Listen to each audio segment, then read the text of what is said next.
Selamat siang menjelang sore, Pak Luat Siaan. Selamat sore juga. Iya.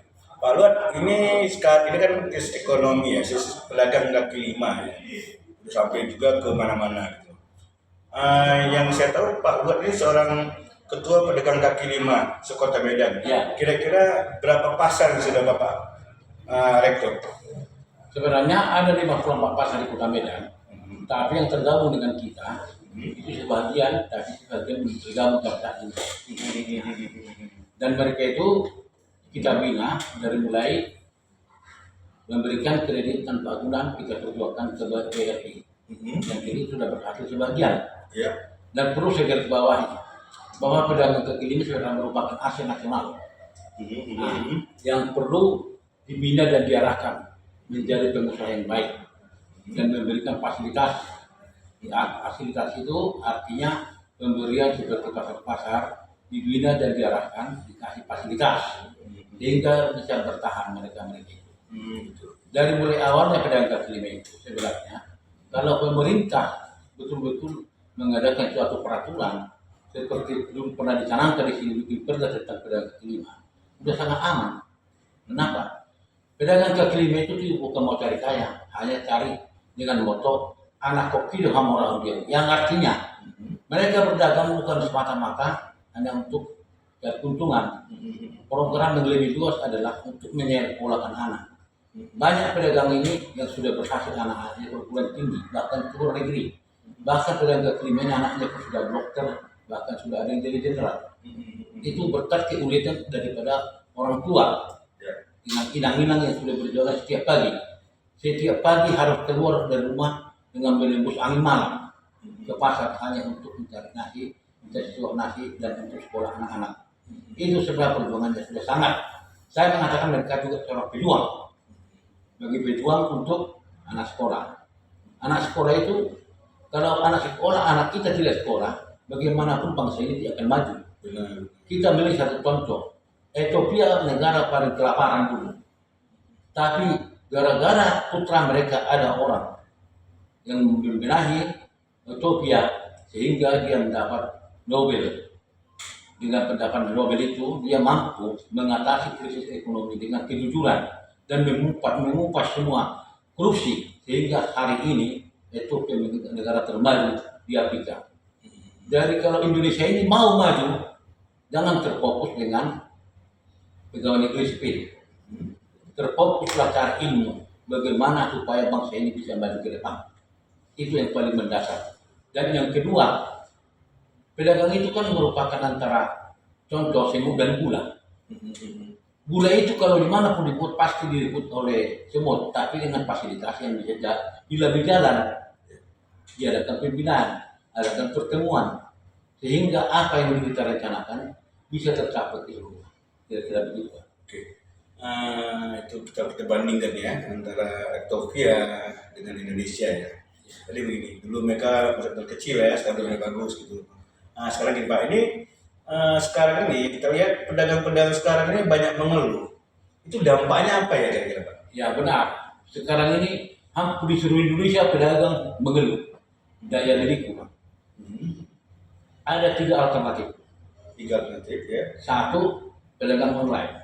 Pedagang online ya. Satu, mereka pedagang online, masyarakat tidak akan mau lagi pergi ke pasar hanya dengan memesan melalui telepon dari sendiri. Kedua, barang-barang kita yang produk luar negeri banyak terberdiri Indonesia, sehingga persaingan antara buatan Indonesia dengan buatan luar negeri karena lebih bagus buatan luar negeri, sehingga para masyarakat condong membeli barang-barang luar dengan harga murah.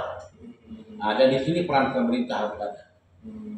Yang ketiga, situasi dan kondisi pasar di Kota Medan sekarang sangat memprihatinkan. Dalam menuju pasar kadang-kadang banyak gelombang, ya kan? Fasilitas tidak mencukupi, sehingga masyarakat malas untuk belanja. Itulah yang ketiga. Di sini perlu peran pemerintah yang mengerti akan situasi dan kondisi ekonomi, yang mampu dan mahir untuk meningkatkan taraf pendapatan para pedagang. Gitu. Kira-kira begitu. Itu salah satu penyebabnya adalah Bapak bilang tadi pedagang online ya. Ya. Online lalu fasilitas infrastruktur ya. Ya, Yang ketiga tadi apa? Lupa saya. barang-barang luar terlebih Barang impor. ya, Barang impor. Oke. terlebih bebas. Bebas itu. Tapi saat ini Pak, kita lihat kan dari saat ini kok banyak sih pedagang sekarang ini sepi gitu loh, benar-benar sepi di pasar-pasar itu. Itu apa ini? Selain tiga tadi itu? Itu sebabnya karena itu fasilitasnya untuk para pedagang itu perlu dibenahi. Itu paling mendasar, infrastruktur. Infrastruktur ya. Nah, dan pemerintahnya harus proaktif membuat satu misalnya kegiatan-kegiatan di pasar-pasar itu. Kegiatan apa umpamanya? Seperti contoh di pasar-pasar itu kan ada bertingkat. Ya, ya. Ada kan promosi di sana. Promosi. Ya, promosi barang-barang, promosi mobil apa segala macam. Kan ada lantai 3 lantai yang kosong. Ya. Didatangkan artis ke sana sehingga masyarakat pinggiran kota ingin melihat artisnya ke sana. Sehingga sambil menonton mereka kan pasti ingin lihat barang. Cocok dengan dia. Jadi kalau pemerintahnya tidak mengerti sampai di situ agak sulit. Tapi pemerintahnya harus itu berpraktik bagaimana cara untuk meramaikan pasar-pasar itu. Di sinilah kejadian daripada para pemerintah daerah untuk ikut serta berperan bagaimana upaya supaya pasar-pasar itu ramai. Itu dengan alasan atau sepi segala pun juga ada orang. Jadi kalau misalnya di pasar-pasar ini buat keramaian, mendatangkan artis di kota dan sekaligus promosi promosi dengan sendirinya mereka datang ke sana berkunjung dan melihat situasi dan melihat barang-barang otomatis mereka laku. Nah itu. Jadi Pak, ini pasar ada berapa macam sebenarnya? Bentuk pasarnya ada berapa macam? Bentuk pasar ini kan begini. Kalau pasar yang dikelola oleh swasta, sekarang pun semua sih. Mungkin itulah trennya sekarang. Kita lihat contohnya. Dulu Miran Mall sangat ramai. Dan kita lihat pasar-pasar lain semua sepi, tidak ada orang. Jadi di sini perlu pemerintah daerah mengkaji apa kira-kira yang cocok dan bekerja sama dengan pengurus para pedagang, menciptakan suasana supaya daerah itu bisa laku. Kalau tanpa ada kerjasama pemerintah dengan masyarakat, tidak akan bisa terjadi apa-apa. Nah itu dia. Kayak gini Pak, kita balik kepada titik awal ya. Titik awal itu tadi Bapak bilang penyebabnya ekonomi kita pedagang ini pertama online, barang-barang import dan infrastrukturnya gitu loh ya. Itu salah satu penyebab sepi pembeli. Tapi kalau kita lihat sekarang Pak, memang mall-mall sendiri banyak yang sepi gitu tuh. Pedagang kaki lima juga sepi, super mall juga sepi. Ini loh yang jadi setan itu apa loh penyebabnya? Apakah kan udah bekerja barang impor gitu? Sebenarnya itu semua ada sebabnya. Sebab dan akibat sehingga mereka sepi. Memang situasi dan kondisi sekarang kunci dari pemerintah. Kalau pemerintahnya itu proaktif dalam hal ini bisa ramai. Tapi kalau pemerintah itu tidak aktif, proaktif di dalam hal ini, bagaimana? Kunci bagaimana menggerakkan ini? Tentu ada caranya, ada metodenya. Pemerintah harus ikut serta berperan aktif kepada masyarakat di sana. Bagaimana meningkatkan produk dalam negeri? Bagaimana meningkatkan pendapatan masyarakat? Tentunya dianjurkan untuk membeli produk dalam negeri.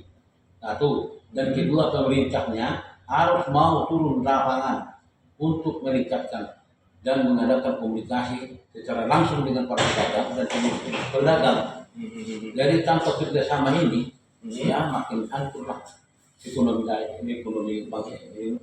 kerajaan. Pak, ini gini, saya tetap balik kepada itu kan sejak berapa lama sih daya beli masyarakat ini berkurang? Dampak dari apa nih kira-kira? Pertama dulu dampak daripada COVID. Pertama COVID dulu, sehingga orang tidak berani keluar. Ada dengan munculnya pula lagi pedagang online. Pedagang ya. Sehingga berkaitan dengan itu makin sepilah pedagang. Dengan sepinya pedagang berakibatlah dampaknya ke seluruh perekonomian maupun mall, maupun kaki lima, maupun pasar-pasar yang dibangun oleh pemerintah. Itulah dampak daripada COVID tadi. Masyarakat sudah lebih enak pesan dengan telepon online datang barangnya. Itulah paling mendasar. Oke, itu kan dasarnya. Pak, apakah bukan karena memang ekonomi kita sulit, makanya masyarakat ini daya belinya kurang? Itulah pasti. Itulah pasti. Hmm. Karena sekarang di pemerintahan kita lihat banyak kerjaan pemerintahan tidak ada yang terpikir untuk yang lain, hanya dipikir diri sendiri. Mikirin diri sendiri. Iya. Kalau mereka di pemerintahan kan ada bagian perekonomian, bagian perdagangan, semua bagian baik sudah ada. Tapi mereka tidak mau bergerak. Bagaimana menginjeksi agar perekonomian ini maju? Mereka sudah mengamankan diri sendiri, masuk. Sekarang masyarakat sekolahkan anaknya hanya untuk masuk ke dalam negeri. Jadi yang lain sama juga. Jadi orang mau bikin wira swasta, agak laku nanti takut nggak laku. Padahal belum dicoba. Karena itu maka saya buat seminar sekarang. Pada bulan depan nanti akan saya ikut seminar. Oh, seminar ya? Seminar pedagang dan mitra kerja. Artinya meningkatkan pengetahuan masyarakat itu. Dan di situ nanti akan kita undang mahasiswa dari berbagai perguruan supaya mengerti bagaimana cara, bagaimana upaya, bagaimana metode menggerakkan perekonomian bangsa. Itu nanti kita adakan di kantor gubernur Raja di Wisma Raja Indah Siregar. Dalam hal ini pun kita sangat membutuhkan dukungan daripada OJK dan Bank Indonesia serta para ekonomi 5 dan juga nanti pakar-pakar ekonomi akan kita undang untuk seminar narasumbernya agar mereka lebih tahu apa sebab dan akibat. Akhirnya begitu. Iya. Daya beli daripada masyarakat juga berkurang ya. Iya, semua. Itu juga menjadi penyebab ya, faktor utama ya. Iya. Jadi tambah lagi secara pembelian online, infrastrukturnya gitu loh. Iya. Apakah juga Pak harga-harga itu sekarang ini bagaimana? Naik atau turun harga barang? Sebenarnya harga barang semua naik. Harga barang ya? Yang pertama sekali, harga beras naik, harga minyak naik, semua naik. Padahal daya beli kurang. Jadi bertambahlah sekarang. Jadi pemerintahan kita ini harus dapat mengatasi. Artinya, harga ekspor tertinggi ada. Jangan sesuka hati. Kita sudah melihat sekarang, harga beras naik, harga minyak naik, rokok naik, semua naik. Tidak satu pun turun. Sementara penjualan berkurang. Iya betul. Jadi di sini pemerintah harus berperan untuk mengawasi kenaikan ini mengakibatkan daya beli kurang. Sehingga dampaknya ini sekarang akibat kenaikan mana-mana harga naik. Tidak itu satu dari turun. Jadi pengusaha-pengusaha itu juga perlu diadakan penaparan bagaimana kaitan nasional ekonomi bangsa ini supaya mereka jangan menaikkan produknya. Dengan naiknya produknya, imbasnya nanti daya beli pasti kurang. Jadi seluruh pengusaha harus ikut berperan bagaimana menjaga kestabilan ekonomi bangsa ini. Jangan hanya enaknya saja di keuntungan. Misalnya macam rokok sekarang, rokok semua naik. Iya. Semua rokok naik. Ya. Sementara gaji pegawai tetap. Penghasilan masyarakat tetap bahkan menurun. Bagaimana? Di sini permasalahan yang paling mendasar. Tidak ada kesadaran berbangsa dan bernegara. Asal naik saja. Di sini pemerintah menjaga harga secara tertinggi. Namanya. Ya.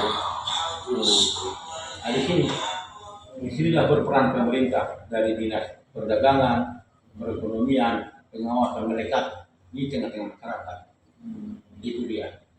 Sehingga semua bisa terawasi dengan baik, jangan asal menaikkan sesuatu tanpa memikirkan dampaknya. Nah, kira-kira begitu. Jadi Bapak juga berharap kepada pemerintah ya supaya lebih mengawasi daya beli masyarakat ya dan itu headnya tinggi. Jangan asal naik saja di mana-mana. Di mana-mana semua naik barang. Coba cek ke pasar sekarang, semua naik, daya beli kurang. Ya. Jadi banyak penyebab ya terjadi banyak macam daya beli masyarakat itu ya. masyarakat. Ini kan secara nggak langsung bisa melumpuhkan perekonomian masyarakat ya, khususnya para pedagang. Ya, Jadi secara tidak langsung ekonomi sekarang ini lagi goyang ya Pak. damai tapi gerak. Damai dan gersang. Pengertiannya apa tuh? Artinya hidup segan mati tak mau. Hidup segan mati tak mau. Nah, Siapanya tuh? ya, para pedagang jelas. Ibarat bunga tumbuh di atas kerakar. Ya, kalau di atas kerakar itu kan kalau datang hujan hidup ya. Kalau nggak datang hujan layu. Kira-kira gitu. Jadi bagaimana caranya supaya ini teratasi semua? Harus ada kerjasama antar pemerintah dengan organisasi pedagang. Sehingga semua ini bisa teratasi. Kenapa ini begini? Kajian, perlu kajian-kajian yang dalam.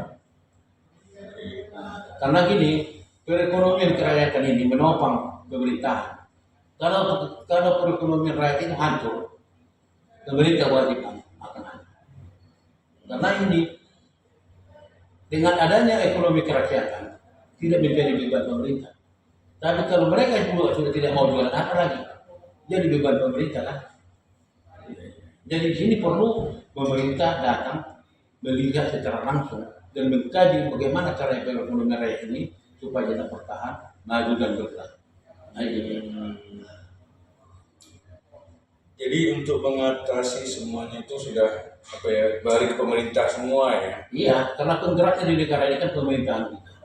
Jadi kesadaran masyarakat ada nggak sih Pak yang dibutuhkan untuk mengatasi supaya pedagang-pedagang tidak membeli barang-barang luar gitu loh? Itu tidak bisa kita bilang. Nggak bisa. Kenapa? Karena masyarakat sekarang situasi dan kondisi ekonomi ini sudah carut marut, ya mereka yang penting ada bisa dapat lah. Nggak mungkin kita bilang jangan beli, nggak mungkin. Karena mereka membeli yang termurah. Begitu. Nah, tinggal pemerintah kuncinya kita. Kalau pemerintah mau bikin maju di perekonomian ini, awasi semua segala peredaran barang, awasi semua kenaikan harga, awasi semua pemasaran barang. Udah itu. Kalau itu diawasi dengan ketat, saya kira kembali seperti biasa. Itu dasarnya. Berarti balik ke pemerintah ya dalam Iya. untuk mengawasi Iya. barang-barang ya. Iya. Barang ya. Satu barang-barang luar, kedua barang-barang head harga tertinggi berapa? Jangan sampai terlampaui, jangan baru naik lagi terus. Sehingga daya beli itu kurang, pasti daya beli kurang. Masih dari beli kurang ya. Iya, karena masyarakat pun ya udah kurang penjualan. Ya, tentu tanggungannya kan ada anaknya. Pedagang ini kan bagaimana dia hanya cita-cita ya dengan moto anak kecil orang. Bagaimana anak saya ekspor itu ya pemikiran mereka. Bukan untuk mau kaya. Ya baik lagi dari kepada pedagang ini sekarang baik pedagang kaki lima maupun swalayan semakin ini sekarang goyang ya. Ya terpuruk sekarang. Terpuruk ya. Banyak pedagang sekarang macam di pusat pasar sana sampai jam 2 udah Balasan. Ya hanya pedagang kaki lima karena sudah itu pekerja rutinnya sudah punya langganan masih bisa bertahan. Tapi itu pun kalau terus seperti ini kayaknya makin lama makin hancur. Untuk itu diharapkan pemerintah daerah perlu dikaji ulang. Dikaji ulang ya. Iya, pertemuan dengan tokoh-tokoh masyarakat, pedagang, untuk sana bagaimana ke depan. Pengawasan kita dengan produk dari luar negeri, produk dalam negeri harus utamakan supaya semua pekerjaan nganggur. Ini pabrik pun sekarang banyak nganggur, banyak PHK. Kenapa?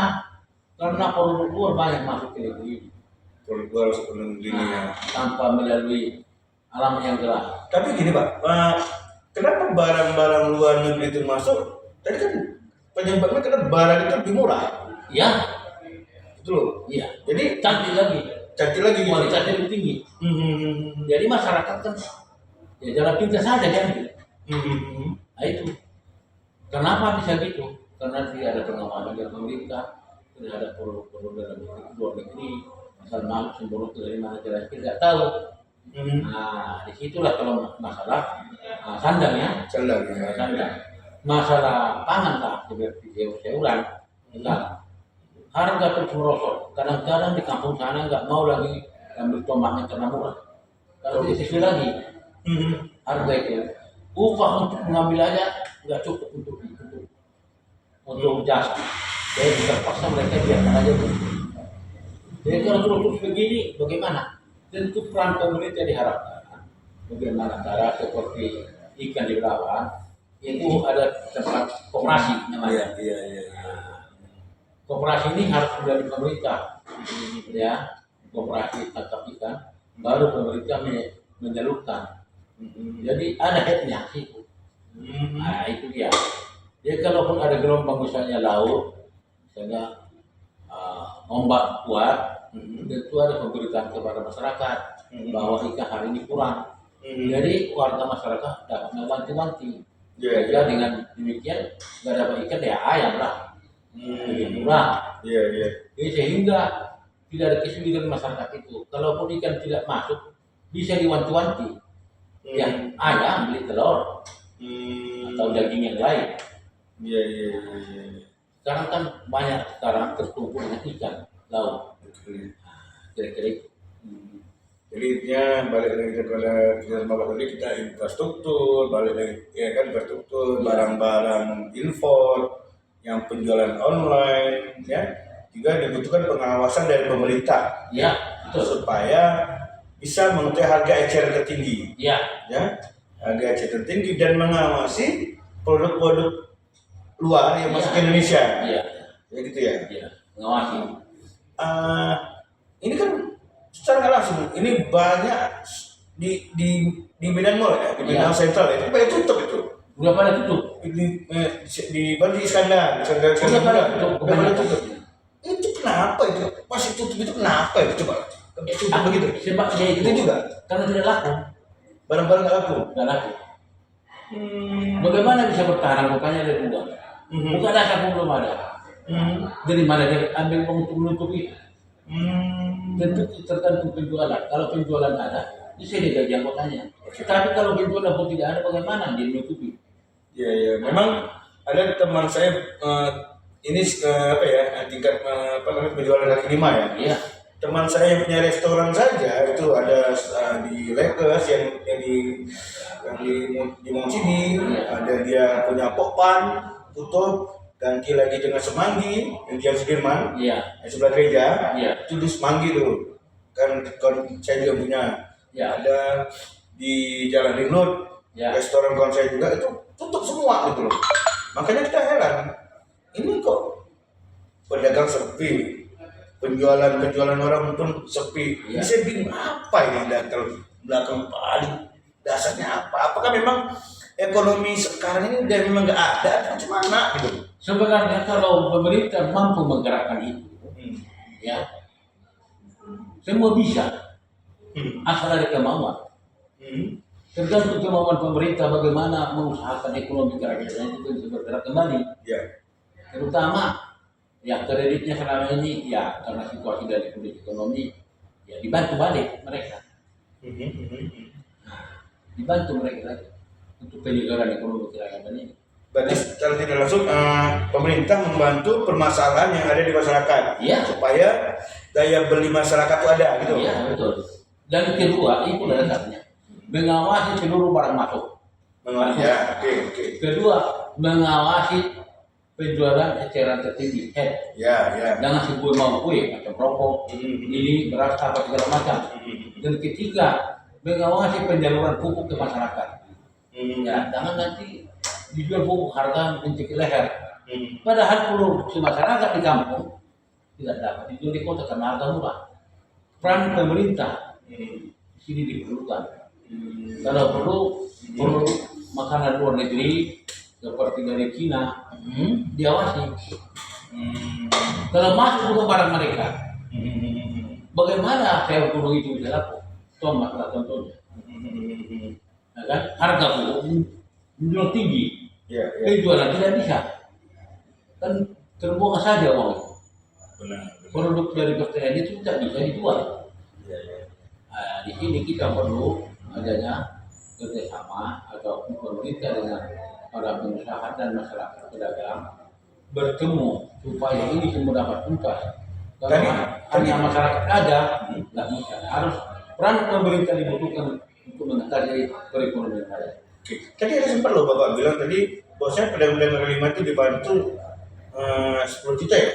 Bapak bilang tadi. Dulu, Dulu. Ya sekarang?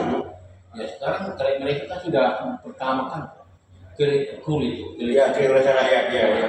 yang itu dibantu.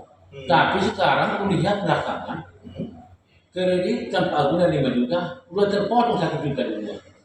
Kenapa begitu? Itu makanya heran Itu dari BRI gitu. 5 juta ternyata dipotong jadi 4 juta. Ya, 1 juta. Iya kan jadi dari 5 juta ke 4 juta jadinya saya. Iya, 4 juta. Apakah itu masuk jadi bunga mereka atau bagaimana? Aku nggak tahu kurang jelas. Tapi Bapak pimpinan. Iya betul. Kutanya sama mereka, kira-kira itulah potongan kita nanti. Jadi saya belum sempat konfirmasi dengan BRI, karena baru saya tahu. Nanti akan saya coba untuk bertanya. Kalau 5 juta di pinjaman dia tanpa guna, dipotong 4 juta, sama dengan lebih Bukan 1 juta, bukan 1 juta. Nah, kan sudah beli rentenir. Iya, iya. Apa lagi mau dimakan dengan cara bunganya jalan terus dan angsur setiap bulan. Nah, di sini peran OJK nanti di dalam seminarnya akan kita utarakan supaya jelas. Nah, ini dia. Itu fakta yang saya bilang dan sudah banyak melakukan apa Itu di daerah mana Pak? Pada daerah mana itu? ya Mungkin terutama kita kan di sebelah situ aja pernah belum? pasar, Ya pasar-pasar mana itu? seperti Simpang Limon, Oh, si Malimun ada kayak gitu jadinya. ya kejadian seperti produksinya di rumah bikin kain, ya kan? Karena ada orang di rumah, Iya, iya. kain baju. Dia pinjam 5 juta, potong 1 juta, dan itu ada orangnya. Jadi itulah di seminarnya. Saya bertanyakan dengan OJK, yang 1 juta itu kemana? Itu apa? Iya, iya, iya. Itu yang perlu kita tanyakan nanti. Betul, betul. Dan saya pun belum tahu pasti untuk apa itu. Iya, iya, iya. Jadi nanti di seminar ini OJK nanti datang baru kita tanya. BRI pun kita undang. Jadi bilang ya. Nah, Jadi kita sudah jelas. jelas kemana arah yang dana kur tadi yang seharusnya 5 juta kepada pedagang, tapi nggak sampai hanya 4 juta. Iya. Itu ya. Apakah itu asuransi? Apakah saya pun kurang tahu. Kalau sebelumnya macam mana Pak? Sebelumnya cuma Sebelumnya nggak sampai begitu. nggak sampai segitu. Nggak sampai begitu. Paling berapa yang dipotong? Paling ada 400.000. 400.000 ya. Tapi sekarang 5 juta ya. Udah 1 juta ya dari 5 juta ya. Salah juga itu cara kerjanya. Dan itu pun saya kurang pasti tahu untuk apa itu uang. Karena saya hanya sekilas info sama saya datang dan bisa dipercaya. Dan itu pun nanti dalam seminar nanti akan saya bertanya dengan OJK. Karena mereka lah yang akan melekat dengan B. Kira-kira begitu. Iya, iya, iya. Oke, Pak Luar, terima kasih atas bincang-bincangnya. Ya. Oke, sorry Pak. Yuk. Maju tetap dengan pedang terima. Siap. Dengan moto anak kopi dengan orang dia. Oke. Oke. Oke.